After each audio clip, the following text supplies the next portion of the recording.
Hey everyone, it's Andrew, Still City Scented. Hope everyone's doing great. Thank you for joining me for another fragrance freestyle. Thank you to Liz especially for asking me to review this beautiful beast. Today we are discussing Paloma Picasso. So we'll walk through the house briefly, the notes, comparables, and then where I'd wear this. So let's go to the house of Paloma Picasso, and I'm pulling it up from Perfumer because I can't find that much otherwise. So let's get into the house. So they were founded, okay, my computer's not working. They were founded a long time ago. Not really long, around when I was born. Early 80s.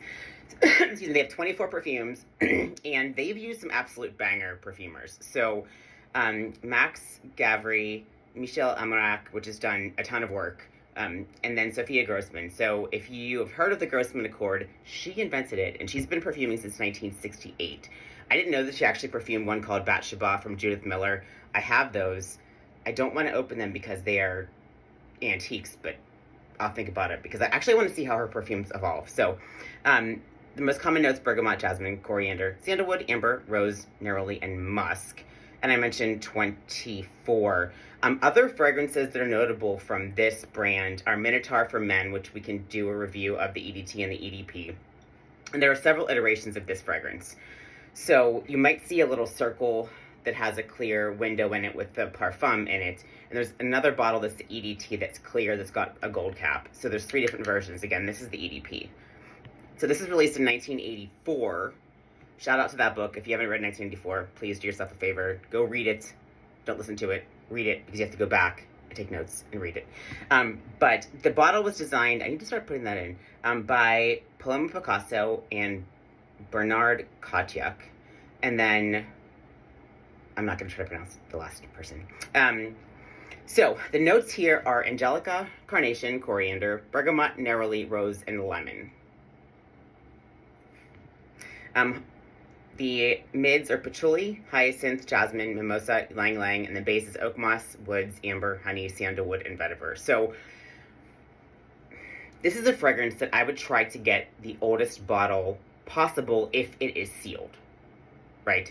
So if you have a fragrance that is not sealed in vintage like this, when air gets into the bottle, it actually oxidizes the fragrance. The base notes will come out stronger, but the top notes tend to dissipate. So that's why if you have I sprayed a really old bottle of opium last night, and all you can smell is base notes, right? The tops and mids are all gone. So it's a beautiful base, but that's all you get. So similar to this, those citrus tops would go, and the florals could also be a lot weaker than they would have been otherwise. So I don't know how expensive these bottles are, but trust me, it's worth it. So this fragrance, when I put it on, it makes me feel absolutely unstoppable. Like completely like I could go do anything, conquer my fear of heights, go file my taxes on time, get my car inspected on time, etc., etc. I'll actually do those things on time, but it's really difficult. So again, like this, it is just so awesome. So you have to really like louder fragrances to enjoy this. Like this is not going to be something that's soft like the newer Guerlain line, Aqua Allegoria lines, not some Dior's that are soft. This is a fragrance for a woman or a man or a person that identifies non-binary, however you identify, but they have their shit together. So when you spray it initially, like the spiciness of the carnation and the spiciness of the Angelica are so harmonious, and they just work with that citrus, so it's so bright but spicy. And I'm a huge fan. I'm gonna put this on earlier today too, and the patchouli and the hyacinth are so beautiful. It's like you're outside, obviously, with patchouli, and there are flowers around you absolutely everywhere, and say you're holding lemons for some reason, right? So you've got citruses, you've got florals, you've got a little bit of that dirty patchouli, and the base notes, oakmoss, woods, amber, honey, sandalwood, vetiver, that is a power base. So, God, it's absolutely stunning. Like,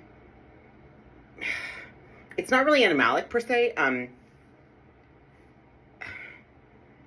but it feels not slightly skanky to me, right? But nor does it feel feral. But again, it just exudes this confidence, radiance, like, here, I know what I'm doing. This is absolutely fantastic. I don't get a lot of Mimosa, which is cool because I'm not a really giant Mimosa fan. But again, that's there to complement and augment the other notes. So it's not like Mimosa is the star of the show here. And then, again, if you get a bottle that is older, the Oakmoss, the Amber probably will dominate the other notes, the tops especially. So if you can try to get one, do so. With the honey in the base, though, is not like Marc Jacobs honey, right? It is like the skanky, stinky side of bees. Like if you ever smelled a zoologist bee, that type of honey, right? So bees are stinky little fuckers. Like they're not clean, they're not spicy, they're not sweet. What I think I mentioned before, but what a bee consumes determines the taste, smell, sense of the honey that they produce. But they, in essence, they're dirty, man. They're just dirty little things. So the honey in the base, again, makes it a little bit animalic. And I'm not there yet, but just going from memory from earlier. So it's so good. Okay, to what does it compare? So it compares, kind of ironically, on Perfumer to the Paloma Picasso EDT. The Paloma Picasso Eau de Parfum, which it's a solid perfume. I don't have that. The Brume Hyton Parfumé pour le Corps, just some body oil. The Elixir. I've not smelled the Elixir. So Liz, thank you very much. My wallet is taking a hit tonight when I go to try to find the Elixir because I really want to see what that concentration difference will do. It won't project as much, obviously, but damn. The EDT is from 1995, actually. So let me see if the notes are different on the EDT because I don't exactly remember. Oh yeah, they're different. So the EDT notes are lemon, aldehydes, bergamot, neroli, and coriander. So you're missing that Angelica and the carnation in the top. The mids are similar, hyacinth, but they have jasmine. I don't know what kind. I don't remember smelling this, so I'll have to do this one tomorrow.